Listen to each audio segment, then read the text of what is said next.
Hi guys, so we're going to do a little bit of a different video today. So let's say you have a 4x4. You want to get onboard air so you can top up your tires, or say you have a set of air lockers in there that you want to power, or, you know, heck, even for tools if you want to take an impact with you, that kind of thing. But those stupid pumps are just so dang expensive. Well, today we're gonna explore an alternative solution here. That, you know, if you keep your eyes open, you could be into having onboard air for, you know, $50, $60, and that's Canadian. In US dollars, I'm sure you can get it for like 20. So I'll show you here. And here it is. This is from a school bus. A lot of these buses, instead of running a engine-driven air compressor, because they don't have a really high need for air, they're often not air-operated brakes like you would see on a heavy hauling truck. So quite a few of them will use a little electric pump, and this is just, to them, this is a jelly bean part. They go in a catalog, they pick one from a list, and that's what they use. This one is from Thomas. You can maybe see there.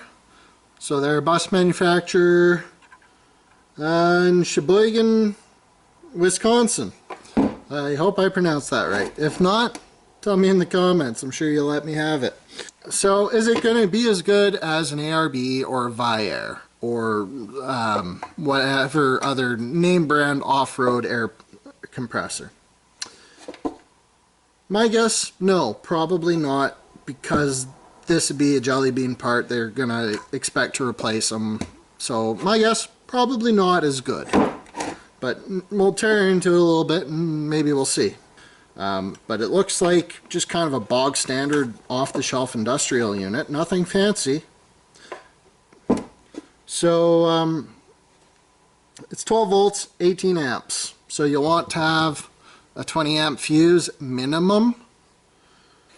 I'd say you're probably going to want a 25 amp fuse. So I'm going to pop the top off of here, and we'll get our first little look inside there. I probably won't pull the piston out, just because I do plan on actually putting this in my Jeep here soon, and I will do a video on that. Of course, the cardinal rule is you always take it apart before you test and see if it works. That way, if you put it back together and it doesn't work, well, maybe it didn't work before you took it apart. You don't know.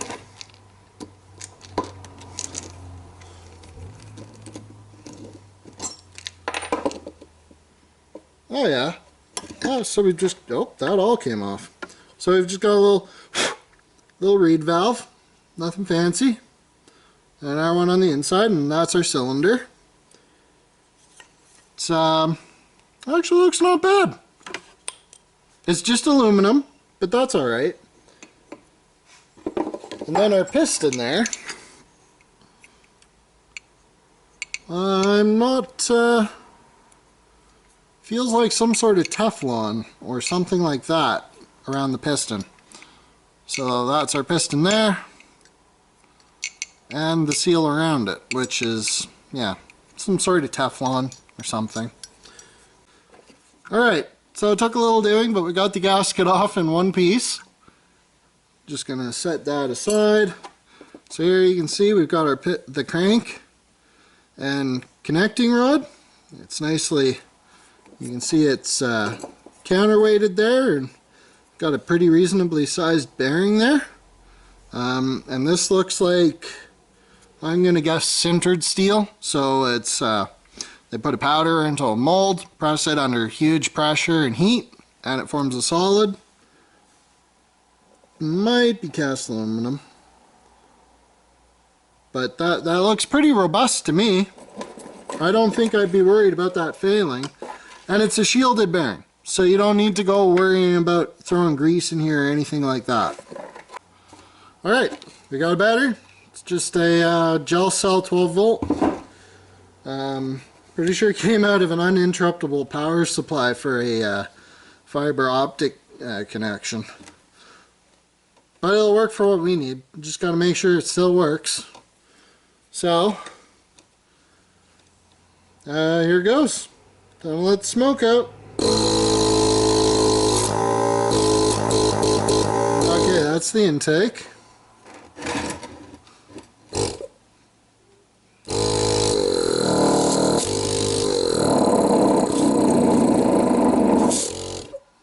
Be very interested to find out what kind of PSI that's producing. You can hear the battery clearly doesn't have the jam it needs.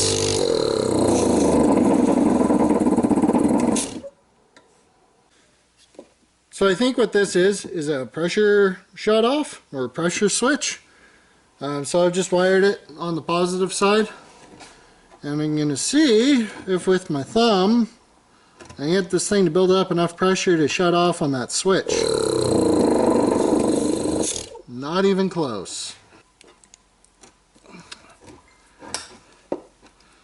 Alright, we'll give that a try, see if that'll hold the pressure.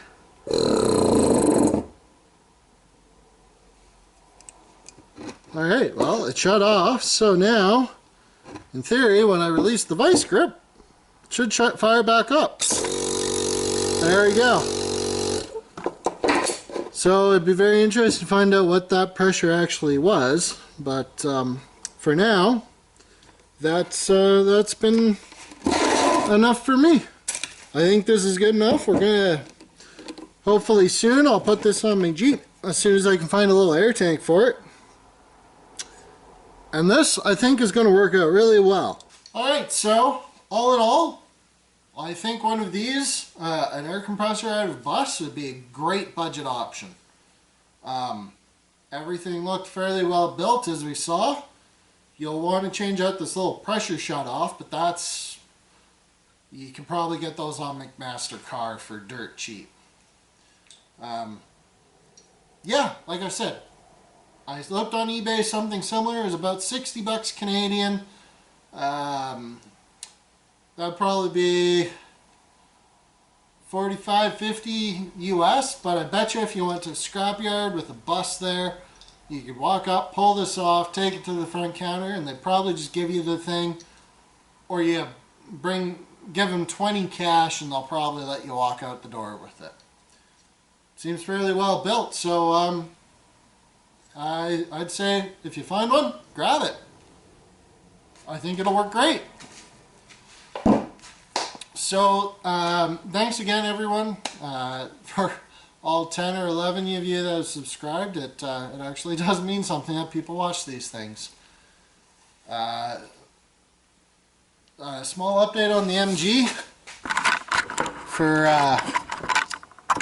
anyone that watched the live stream.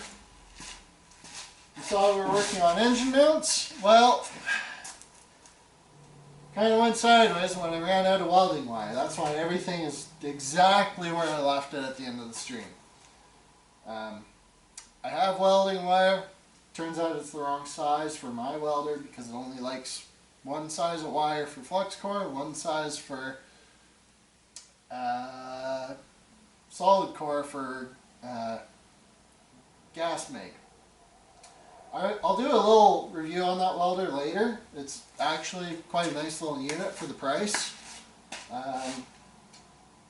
But hopefully here this weekend I'll finish up the engine mounts. I'll live stream that, but I will be posting an actual video of the whole process, or it might be a series of videos, but that will be on the channel. I just can't make it to the place to buy the welding wire until Friday because of my working hours and the hours the store operates. So that's coming up. Again, thanks for subscribing everyone. It means a lot. I'll talk to you later.